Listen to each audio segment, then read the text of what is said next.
Dan yang terakhir, yang tadi malam juga saya sampaikan, bahwa di antara prinsip dakwah salaf ini, mengajak umat ini kepada akhlak yang mulia. Kita berusaha bagaimana kita menjadi orang yang mempunyai akhlak yang mulia. Sebab talibul ilm harus punya akhlak. Kita jadi contoh di masyarakat. Jangan jadi tudingan di masyarakat.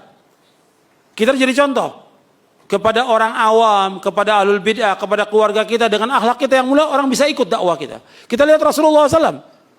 Rasulullah sebutkan dalam Al-Quran, wa innaka la'ala khuluqin azim. Sesungguhnya engkau Muhammad berada di atas akhlak yang mulia. Dipuji oleh Allah. Dan masalah akidah, masalah tauhid dengan akhlak punya hubungan yang sangat erat. Kata Nabi SAW, akmalul mu'mina iman ahsanum khuluqa wa khiyarukum linisaihim. Orang mukmin yang paling sempurna iman, yang paling baik akhlaknya. Dan orang yang paling baik di antara kalian orang paling baik kepada istri-istrinya. Hadis ini sahih. Iman dengan akhlak punya hubungan yang sangat erat. Kalau kita bertakwa kepada Allah, akhlak kita harus baik. Akhlak kita, hubungan kita dengan Allah, hubungan kita dengan orang tua, hubungan kita dengan orang-orang yang berilmu, yang mengajarkan kebaikan kepada keluarga, kepada kerabat, harus baik kita kepada mereka. Apa yang bisa kita bantu mereka. Kemudian baik juga kepada istri. Orang mukmin yang paling baik, yang paling mulia, yang baik kepada istrinya. Baik, dia lemah lembut kepada istrinya, tidak kasar, tidak kotor juga mulutnya kepada istrinya. Harus baik kepada istrinya. Ini ajaran Islam. Kata Nabi, khairukum li ahlihi wa ana khairukum li ahli. Sebaik-baiknya orang yang paling baik kepada keluarganya, aku adalah orang yang paling baik kepada keluargaku. Contohkan teladan kita kepada keluarga. Kita baik kepada keluarga kita, kepada istri kita. Akhlak tunjukkan. Dan juga perhatikan masalah akhlak ini mulia. Akhlak ini berat timbangannya di hari kiamat nanti. Takwa kepada Allah dan akhlak mulia berat timbangannya. Makanya kita harus berusaha terus memperbaiki akhlak kita. Akhlak kita jauh sudah. Kalau kasarnya banyak di antara kita afwan ya. Ya, ini saya katakan akhlaknya tidak baik. Akhlaknya bobrok. Kasar tingkah lakunya. Keras kepada orang. Kemudian juga enggak menyapa orang, enggak senyum, enggak salam. Enggak memperhatikan bagaimana kebutuhan keluarganya, tetangganya, familinya, susah dia enggak bantu. Ini akhlak yang jelek yang seperti ini. Allah mencintai akhlak yang mulia, karim.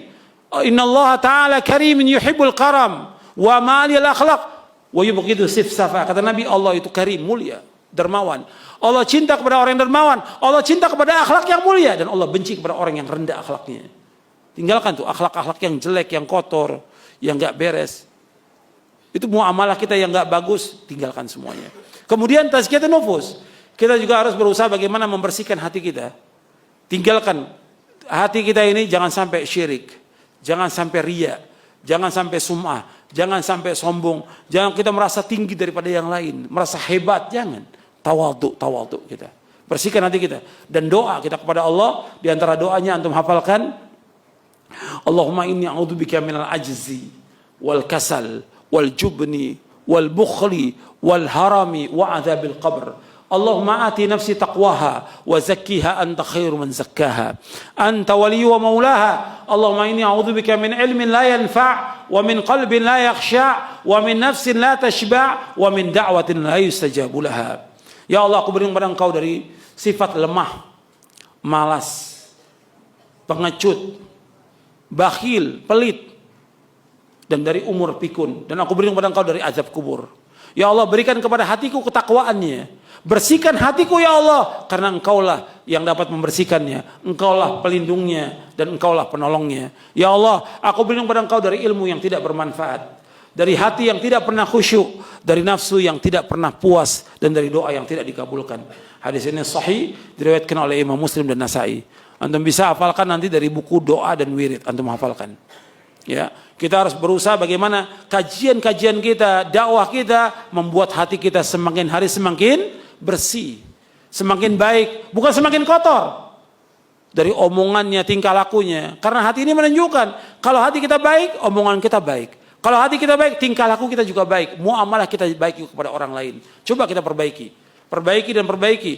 bahwa Nabi SAW ditugaskan oleh Allah diantaranya apa? Tazkiyatun nufus, membersihkan hati manusia.